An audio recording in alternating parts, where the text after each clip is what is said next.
बाबा, आप रुक जाइए। मौसम बहुत ज्यादा खराब है। मुझे तो समझ नहीं आ रहा। ये दिन पर दिन मौसम खराब होता जा रहा है। अगर ऐसे ही चलता रहा तो मजदूरी नहीं कर पाऊंगा और घर में खाने को एक दाना तक नहीं आ पाएगा। तभी बहुत तेज आंधी तूफान चलता है। अरे देखो, जरा देखो, कितनी तेज तूफान चल रहा है। अरे महेश बेटा, तू झोपड़ी के ऊपर तिरपाल तो लगा कर आया था ना? हाँ बाबा, लगा दी थी तिरपाल। और उसके ऊपर तूने ईंटें रखी थी या नहीं? बाबा, ईंट रखना तो मैं भूल गया। महेश के इतना कहते ही झोपड़ी के अंदर बारिश की वजह से पानी टपकना शुरू हो जाता है। हे भगवान महेश, तूने ये क्या किया? तुझे मैंने कहा था बारिश और तूफान तेज है, तुझे ईंटें रख देनी चाहिए थी। मुझे लग रहा है कि तिरपाल उड़ गई। चल चल मेरे साथ चल। अब तुझे मेरे साथ भीगते हुए मेहनत करनी होगी, नहीं तो पूरे घर में पानी ही पानी भर जाएगा। देवेश इतना बोल ही रहा था कि घर के अंदर वाकई छत से पानी टपकने लगा। हाँ पिताजी, आप सही कह रहे हो। चलो चलते हैं जल्दी से। दोनों बाप बेटा बारिश में बाहर निकलते हैं और झोपड़ी की छत पर तिरपाल को सही से लगाना शुरू कर देते हैं। अरे बेटा, ईंट को अच्छे से रखना, कहीं ईंट गिर न जाए। ठीक है पिताजी, सही सही रखूंगा। महेश इतना कहकर अच्छे से ईंट से तिरपाल को दबाने लगता है, जिससे छत ढक जाती है और झोपड़ी में पानी टपकना बंद हो जाता है। लेकिन इसी के चलते हुए बेचारे दोनों के दोनों बहुत बुरी तरह भीग जाते हैं। अरे चलो बेटा, बहुत ठंड हो रही है, बाहर घर में चलते हैं।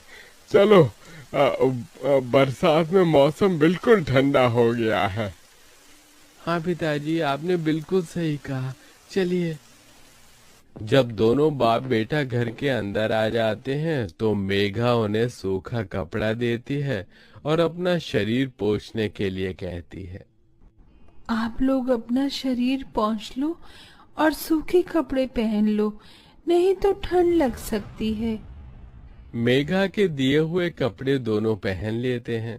तभी बीमार शकुंतला बिस्तर पर पड़ी हुई मेघा से कहती है। अरे बेटी, तूने खाने के लिए कुछ बनाया नहीं? माँ, मैं बारिश के रुकने का इंतजार कर रही हूँ। घर के अंदर खाना कैसे बनाऊंगी?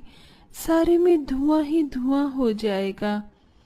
मेरी दवाई का समय हो गया है और मुझे भूख भी लग रही है। ठीक है माँ, मैं कुछ करती हूँ। मेघा अपने सिर पर एक सफेद कट्टा रखकर बारिश से बचते हुए बाहर से कुछ ईंटें लाकर घर के अंदर ही छोटा सा चूल्हा बना लेती है और उसी पर खाना बनाना शुरू करती है।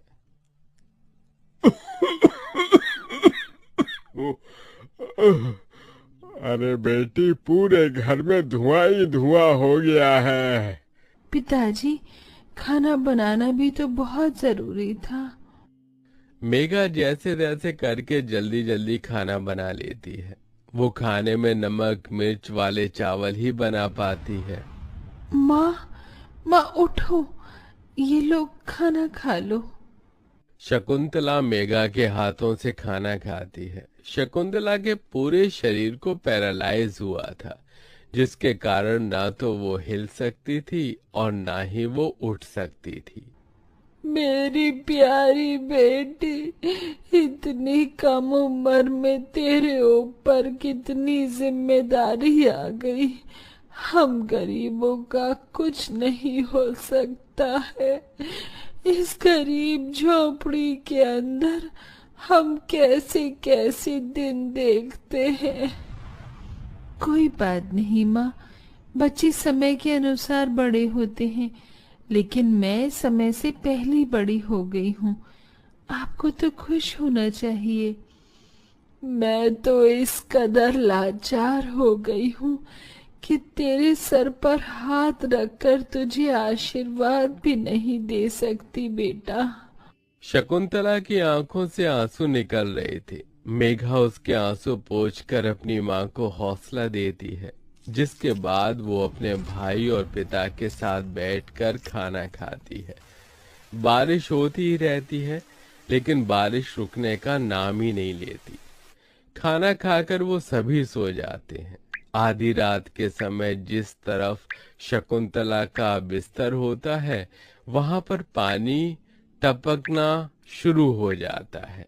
अरे ये क्या, पानी टपक रहा है। मेघा, मेघा, लगता है सो गई। अब मैं क्या करूं? ये पानी तो धीरे धीरे टपकता ही जा रहा है। शकुंतला रात भर अपने ऊपर टपकते हुए पानी को ऐसे ही झेलती रहती है, जिसकी वजह से सुबह तक उसके पूरे शरीर में बुखार फैल जाता है। अरे, अरे ये क्या माँ, आपको तो बहुत ही बुखार हो गया है। रात भर ये झोपड़ी की छत टपकती ही रही। मैंने तुम्हें उठाने की कोशिश की, लेकिन तुम्हारे तक आवाज नहीं गई। ये सुनकर मेघा को बहुत अफसोस होता है। वो सूखे कपड़ों पर अपनी माँ को सहारा लगाकर लिटा देती है और उनके कपड़े भी बदल देती है। लेकिन तभी अचानक से गांव में बाढ़ आ जाती है। अरे, अरे ये क्या हो, यहाँ तो पानी भर रहा है।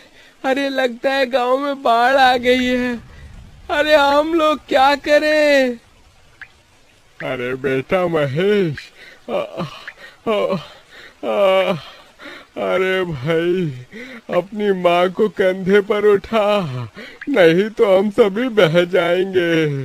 अरे पानी में कोई जुगाड़ करता हूँ बेटा। देवेश फौरन घर के बाहर जाता है। जहां वो आसपास देखता है, उसे एक रेडी दिखाई देती है। देवेश उसे लेकर आता है, जिस पर शकुंतला को लिटा देता है। अरे चारों तरफ पानी ही पानी हो रहा है। हमें अब यहाँ से जाना होगा, नहीं तो पानी में हम डूब जाएंगे। तभी अचानक से उनकी झोपड़ी पानी में डूबकर बह जाती है। हमारी